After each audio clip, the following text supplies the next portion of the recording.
Hello बच्चों, तो finally कक्षा 10वीं विषय सामाजिक विज्ञान प्री बोर्ड परीक्षा का असली पेपर हमारे सामने आ चुका है। सो बच्चों को फटाफट सभी प्रश्नों का उत्तर देखते हुए चलना है। यहाँ पे आप देख लीजिए, प्रश्न क्रमांक 1 है, निम्नलिखित प्रश्नों के सही विकल्प चुनकर लिखिए। पहला प्रश्न है, निम्न में से किस संगठन ने मानव विकास रिपोर्ट तैयार की थी? तो इसका आंसर हो जाएगा यूएनडीपी। दूसरा प्रश्न है, बांधों को आधुनिक भारत का मंदिर कहा है? तो इसका आंसर हो जाएगा पंडित जवाहरलाल नेहरू। तीसरा क्वेश्चन है, टाइथ किस प्रकार का कर था? तो टाइथ जो है एक धार्मिक कर था। प्रश्न चौथा है, केंद्र सरकार तथा राज्य सरकार के बीच होने वाले विवादों का निपटारा कौन करता है? सो इसका आंसर हो जाएगा सर्वोच्च न्यायालय। प्रश्न पांचवा है, निम्न में से किसे औसत आय कहा जाता है? तो इसका आंसर हो जाएगा प्रति व्यक्ति आय को। लास्ट क्वेश्चन नंबर छठवां है, धर्म को राजनीति से कभी भी अलग नहीं किया जा सकता, ये शब्द कहा है? तो इसका आंसर हो जाएगा महात्मा गांधी। तो पहला प्रश्न कंप्लीट हो चुका है। दूसरा प्रश्न देखिए, रिक्त स्थानों की पूर्ति कीजिए। सो फर्स्ट क्वेश्चन है, छोटा नागपुर के क्षेत्र में भोंडा सयाल जनजातियां महुआ और कदम के पेड़ों की पूजा करते हैं। दूसरा क्वेश्चन है, केंद्र सरकार क्षारित वनों के बचाव के लिए कार्य करता है। अगला प्रश्न देखिए, प्रश्न क्रमांक 3 है, पहले विश्व युद्ध में तुर्की के हार के बाद खिलाफत समिति का गठन किया गया था।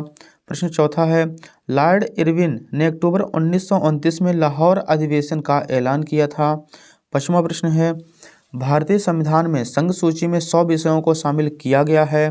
छठवां प्रश्न है, 2011 की जनगणना के अनुसार भारत में महिलाओं की साक्षरता दर 65.46% है। अगला प्रश्न देखिए, तीसरा है, सही जोड़ी बनाइए। एक साइड है आ एंड दूसरे साइड है वा।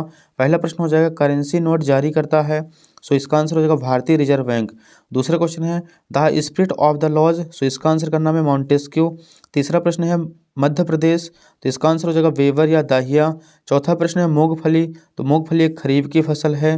पांचवा क्वेश्चन है, सन 1927? सो इसका आंसर करना है वाणिज्य एवं उद्योग परिसंघ। लास्ट क्वेश्चन छठवां है, साहूकार व्यापारी रिश्तेदार? सो इसका आंसर हो जाएगा अनौपचारिक। अगला प्रश्न देखिए, चौथा है, एक शब्द वाक्य में उत्तर दीजिए। फर्स्ट क्वेश्चन है, पालर पानी क्या है? तो इसका आंसर हो जाएगा वर्षा से गिरने वाला जल, यानी वर्षा जल जो है वो पालर पानी कहलाता है। दूसरा क्वेश्चन है, प्राथमिक क्षेत्र के अंतर्गत कौन कौन सी क्रियाएं शामिल हैं? तो इसका आंसर हो जाएगा मछली पालन, कृषि करना और खनन। तीसरा क्वेश्चन है, सकल घरेलू उत्पाद किसे कहते हैं? तो इसका आंसर हो जाएगा वाणिज्य विशिष्ट उत्पाद, जो किसी देश के भीतर निहित है और समय से उत्पादित किया जाता है, सकल घरेलू उत्पाद कहलाता है। अगला प्रश्न चौथा है, अंतर्राष्ट्रीय व्यापार को उदार बनाने के लिए नियमों का निर्धारण कौन करता है? तो इसका आंसर हो जाएगा अंतर्राष्ट्रीय व्यापार संगठन। पांचवा प्रश्न है, दोहरी शक्तियों में कौन से देश शामिल थे? तो इसका आंसर का नाम है इटली, जर्मनी तथा जापान। छठवां प्रश्न है, जाल वेराइन क्या था? तो एक प्रकार का शुल्क संघ था। पांचवा प्रश्न देखिए, सत्य असत्य बताइए। पहला प्रश्न है इसका, मांस उत्पादों के व्यापार में तकनीक की अहम भूमिका थी? तो यह हो जाएगा सत्य। दूसरा प्रश्न है, विश्व व्यापार संगठन विकसित देशों की पहल पर शुरू हुआ था? तो ये भी हो जाएगा सत्य। तीसरा क्वेश्चन है, बम्बई में पहला कपड़ा मिल की स्थापना 1874 में हुई थी? असत्य हो जाएगा। चौथा प्रश्न है, 1929 में कलकत्ता में देश की पहले जूट मिल लगाने वाले मारवाड़ी व्यवसायी सेठ हुकुमचंद थे? तो इसका आंसर हो जाएगा सत्य।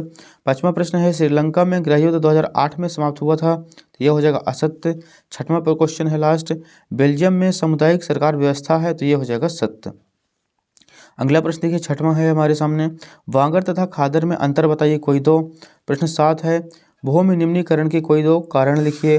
अगला प्रश्न देखिए, आठवां है, रोपड़ कृषि किसे कहते हैं? उदाहरण सहित समझाइए। प्रश्न 9 है, रबी तथा खरीफ की फसलों में अंतर लिखिए कोई दो। प्रश्न क्रमांक 10 है, जैविक युद्ध किसे कहते हैं? 11 नंबर है, कार्न लॉ क्या था? प्रश्न 12, स्टेपलर्स, फुलर्स तथा कॉर्डिंग से क्या अभिप्राय है? प्रश्न 13 है, स्पिनिंग जेनी क्या है? प्रश्न 14, प्रच्छन्न बेरोजगारी से क्या आशय है? प्रश्न क्रमांक 15 है, औद्योगिक क्षेत्र किसे कहते हैं? उदाहरण देकर समझाइए। प्रश्न क्रमांक 16 है, वैश्वीकरण से क्या तात्पर्य है? समझाइए। प्रश्न 17 है, सूचना एवं संचार प्रौद्योगिकी से क्या आशय है? इसकी वैश्वीकरण में क्या भूमिका है? समझाइए। प्रश्न क्रमांक 18 है, जैव विविधता क्या है? यह मानव जीवन के लिए क्यों महत्वपूर्ण है? अगला क्वेश्चन देखिए डियर, नेक्स्ट पेज पर दिया गया है। प्रश्न क्रमांक 19 देखिए, यहाँ पे संघात्मक शासन की 4 विशेषताएं लिखिए। प्रश्न 20 है हमारे सामने, मुद्रा आवश्यकताओं के दोहरे संयोग की समस्या को किस तरह सुलझाती है? उदाहरण देकर समझाइए। प्रश्न 21 है, सविनय अवज्ञा आंदोलन की पृष्ठभूमि क्या थी? गांधी जी ने इसे किन उद्देश्यों के साथ प्रारंभ किया था? प्रश्न 22 है, शपथ पत्र क्या है? राजनीति में इसकी क्या भूमिका है? लास्ट क्वेश्चन नंबर 23 है हमारे सामने, दिए गए भारत के मानचित्र में निम्नलिखित को दर्शाइए। पहला हो जाएगा चंद्रपुर, दूसरा का नाम है वेलाडीला, तीसरा हो जाएगा रत्नागिरी और चौथा हो जाएगा केंदुझर।